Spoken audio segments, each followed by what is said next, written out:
اور ایک بات ذہن میں اور رکھیے کہ اسلام میں جتنا امپورٹنٹ نماز کی پابندی تقریباً اسی کے برابر یہ بھی کہ نماز پڑھی جائے تو وہ نماز پڑھی جائے جو خدا کو چاہیے، اپنی مرضی سے نماز نہ پڑھیں۔ وہ مشہور روایت ابو بصیر اسدی کوفی، یہ بہت ہی عظیم صحابی، بہت ہی عظیم صحابی، یہ وہ صحابی ہیں جن کے بارے میں ایک حدیث سن لیجئے چھٹے امام کی۔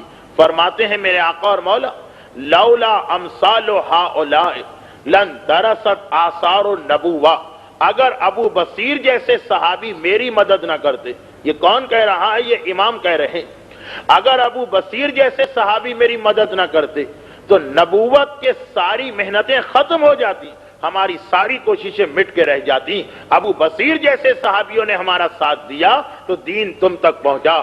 یہ ابو بصیر، چھٹے امام نے ان کو اپنا نائب بنا کے کوفے میں بھیجا، تم جاؤ کوفے کے لوگوں سے کہا ان کی تقلید کرو۔ ابو بصیر اتنے ایجڈ ہو گئے تھے کہ سر کے، داڑھی کے، بلکہ بھووں کے بال بھی سفید ہو چکے تھے، کمر جھک چکی تھی۔ جب ان کے پاس اطلاع آئی کہ مدینے میں چھٹے امام کو شہید کر دیا گیا، ایک عام مومن کی شہادت کی اطلاع ملے تو اس کے گھر والوں کو پرسہ دینا فریضہ، یہاں تو معصوم امام شہید ہوئے۔ ابو بصیر فوراً اونٹ پر سوار ہوئے اور مدینے پہنچتے ہیں۔ شہزادی ام حمیدہ، ہمارے چھٹے امام کی بیوہ، ساتویں امام کی والدہ، شہزادی ام حمیدہ کو پرسہ دینے کے لیے آئے۔ اب ام حمیدہ اپنے کمرے میں، ام حمیدہ اپنے کمرے میں ہے، ابو بصیر باہر کے کمرے میں ہے، بیچ میں پردہ لٹک رہا۔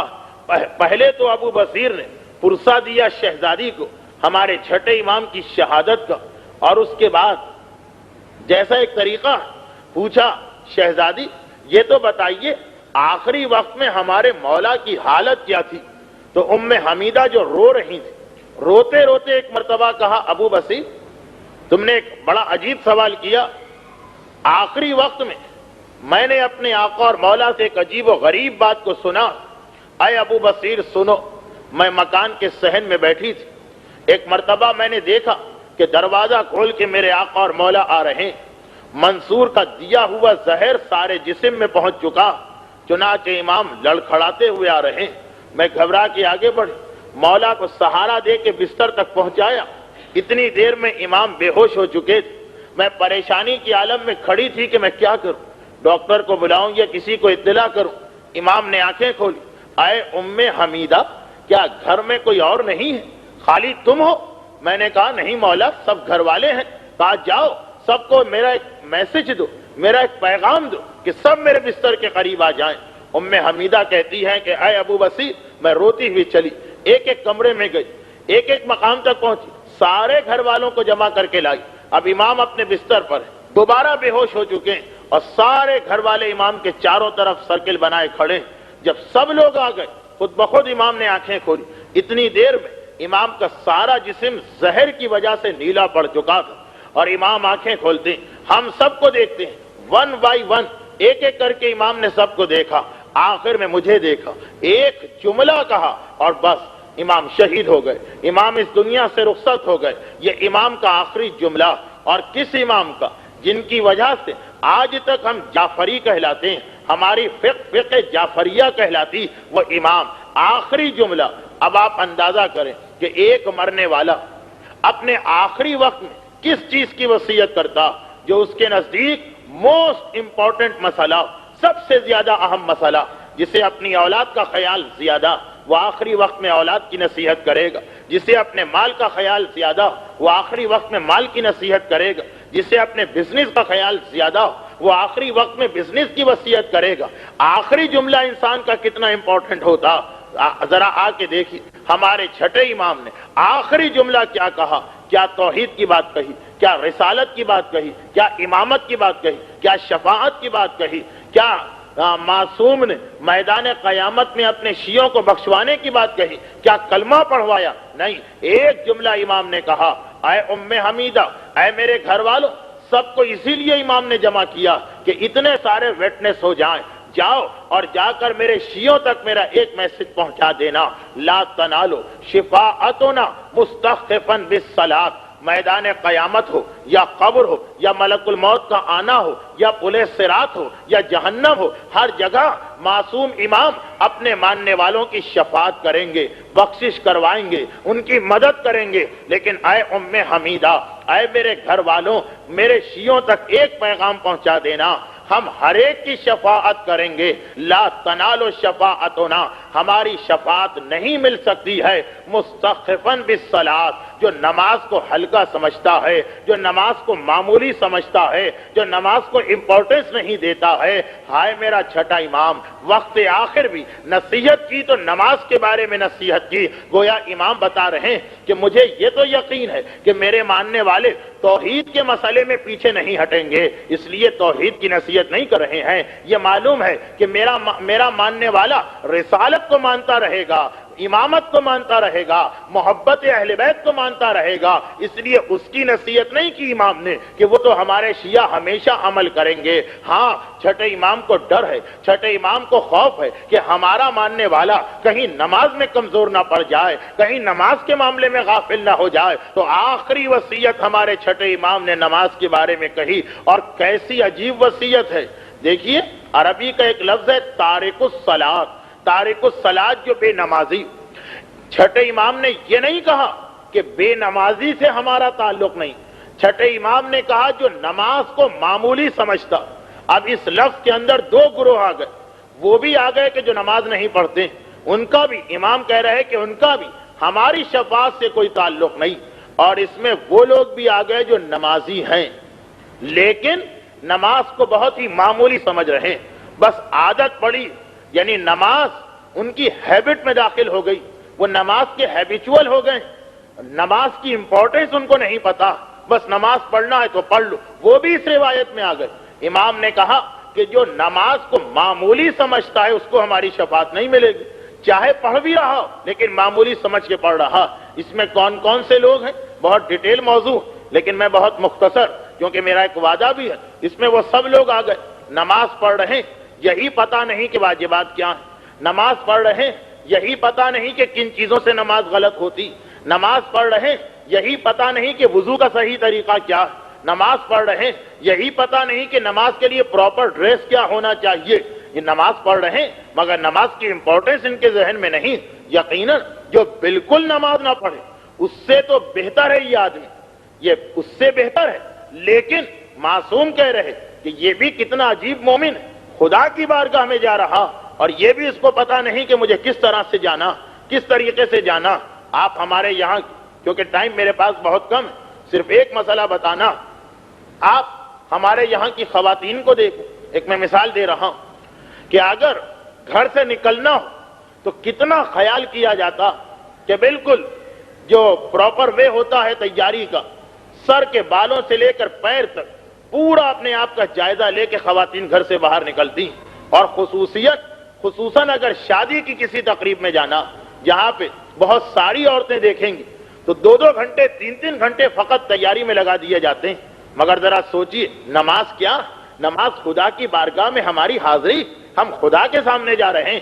وہ جملہ آپ نے سنا ہوگا کہ معصوم نے کہا کہ مومن کو نماز اس طرح پڑھنا چاہیے کہ جیسے وہ خدا کو دیکھ رہا، اور اگر اس معیار پہ نہیں پہنچ سکتا تو کم سے کم، یعنی یہ کم سے کم ایٹ لیسٹ یہ تو سمجھنا چاہیے کہ خدا مجھ کو دیکھ رہا، میں خدا کے سامنے کھڑا ہوا اور اس کے باوجود کوئی تیاری ہی نہیں، کوئی طریقہ ہی نہیں۔ میں جانتا ہوں ایسے لوگوں کہ اگر ان کو ان کے دفتر کا مالک یا مثلا ایگزیکٹو پوسٹ پر بیٹھا ہوا کوئی آدمی کال کرے تو کتنا وہ ویل سوٹڈ ہو کر اور کتنی تیاری کر کے جاتے ہیں۔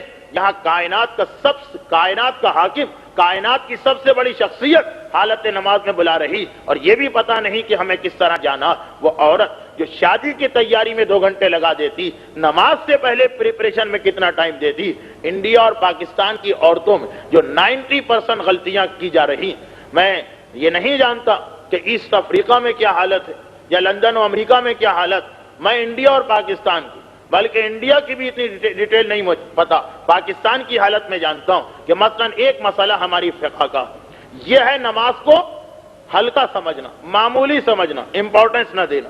ہمارے فقہ کا مسئلہ کہ عورت کو نماز کی حالت میں سر کے بالوں سے لے کر پیر تک اپنے پورے جسم کو کور کرنا. صرف 3 پارٹس، 3 حصے جسم کے ایسے ہیں جو نماز کی حالت میں کھولے جا سکتے ہیں. نمبر 1 یہ سامنے کا چہرہ، سامنے کا چہرہ، لیکن کان نہیں، کان کو کور کرنا واجب. نمبر 2 یہ دونوں ہتھیلیاں، وہ بھی جو گٹے ہیں گٹوں سے بھی تھوڑا آگے، فقط ان کو کھولا جا سکتا. نمبر 3 دونوں پیر، پیروں کو اوپر کے حصے سے بھی اور نیچے جو سول ہے نیچے کے حصے سے بھی پیروں کو کھولا جا سکتا. لیکن اس کے علاوہ سر کے بال سے لے کر پیر تک پوری باڈی کو کور کرنا لازم ہے.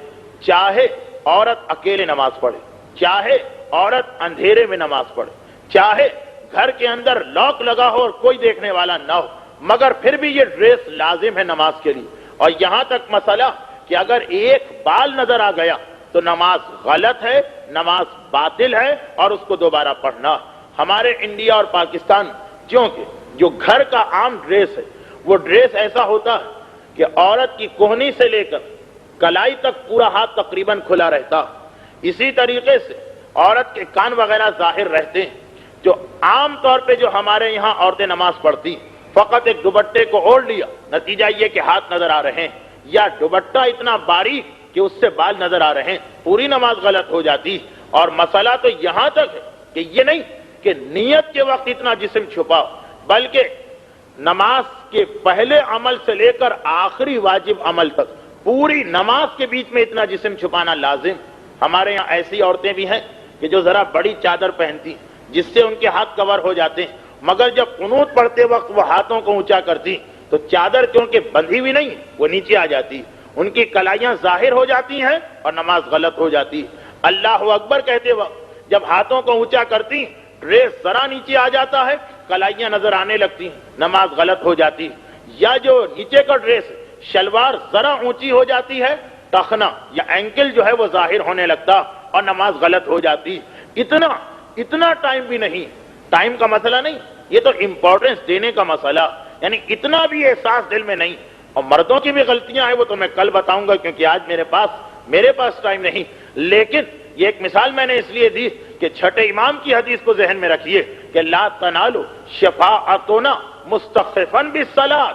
جو نماز کو معمولی سمجھ رہا، چاہے وہ بالکل نہ پڑھ رہا ہو یا پڑھتا تو ہے مگر لاپرواہی سے، بے توجہی سے، بغیر امپورٹنس دیے ہوئے معصوم کہہ رہے اس کو ہماری شفاعت نہیں ملے گی. تو اسی لیے تو فقہ بنائی گئی، یہ سارے مسئلے بنائے گئے. کہیں ایسا نہ ہو کہ ہم نماز پڑھیں مگر ایسی نماز جو غلط ہو رہی.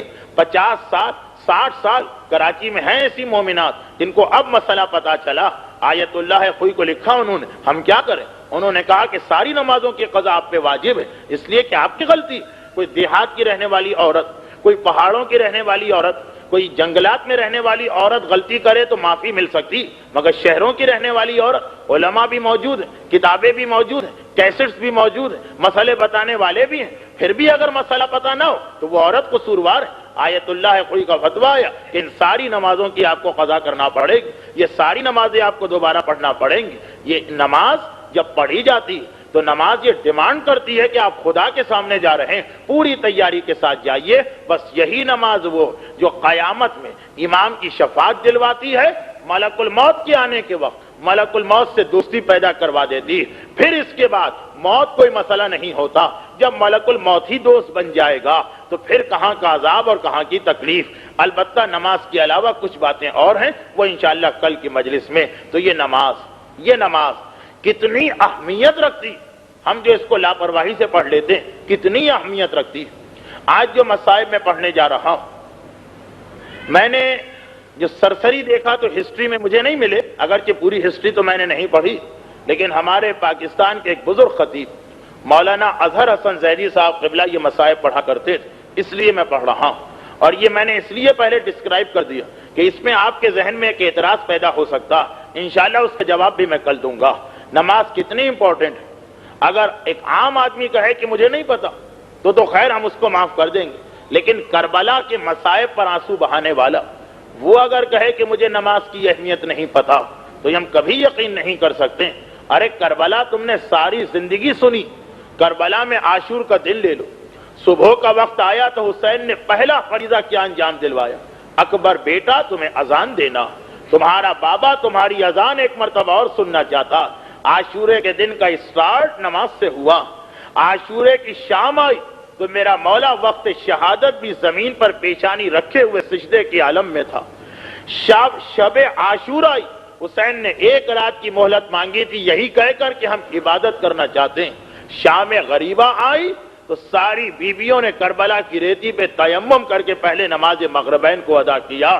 ارے یہ نماز تو اتنی امپورٹنٹ ہے کہ جب عاشور کی دوپہر آئی اور ابو سمامہ نے ایک مرتبہ آسمان کو دیکھ کے کہا مولا ظہر کی نماز کا ٹائم آ گیا، میرا دل چاہتا کہ ایک نماز اور آپ کے پیچھے پڑھ کے اس دنیا سے جاؤں، تو حسین نے ہاتھ اٹھا کے کہا تھا کہ اے ابو سمامہ تم نے کتنے اچھے وقت میں نماز کو یاد کیا ہے، اور پھر یہ دعا کی تھی جعلک اللہ من المصلین، خدا قیامت کے دن تمہیں نمازیوں کے گروہ میں شامل کر دے۔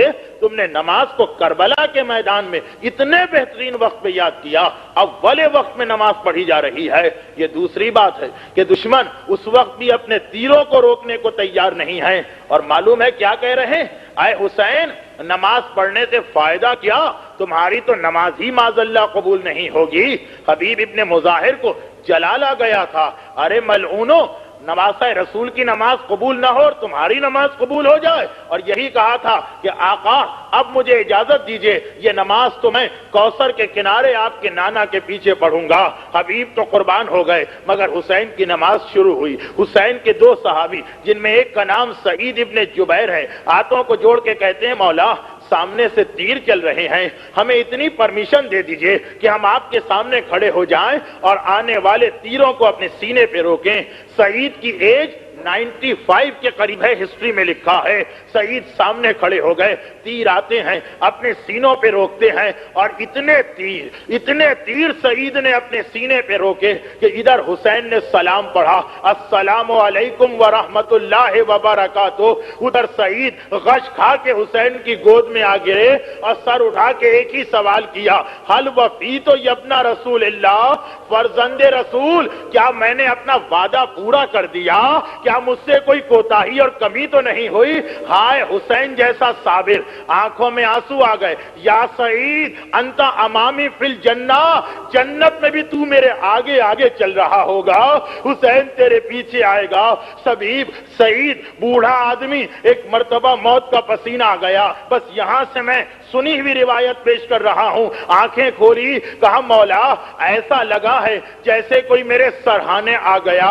حسین نے کہا انہیں سلام کرو، یہ میرا نانا رسول خدا تمہارے پاس آیا ہے۔ تھوڑی دیر گزری، کہا مولا ایسا لگ رہا ہے کوئی میرے سینے پہ ہوا جھل رہا ہے۔ سعید نے یہ کہا، حسین کہتے ہیں سلام کرو، یہ میرا بابا علی مرتضیٰ آ گیا ہے۔ تھوڑی دیر گزری، سعید کہتے ہیں مولا ایسا لگ رہا ہے کوئی میرے بازوؤں کو دبا رہا ہے۔ حسین نے کہا سلام کرو، یہ میرا بھیا حسن مجتبیٰ آ گیا ہے۔ بس آخری فقرہ، سعید کہتے ہیں مولا اب ایسا لگ رہا ہے جیسے کوئی میرے پیروں کے قریب آ گیا ہے۔ ہائے میرا مولا حسین، کہا سعید جلدی سے پیروں کو سمیٹ کے سلام کرو، یہ میری ماں فاطمہ زہرا ہے جو تیرے قریب آئی۔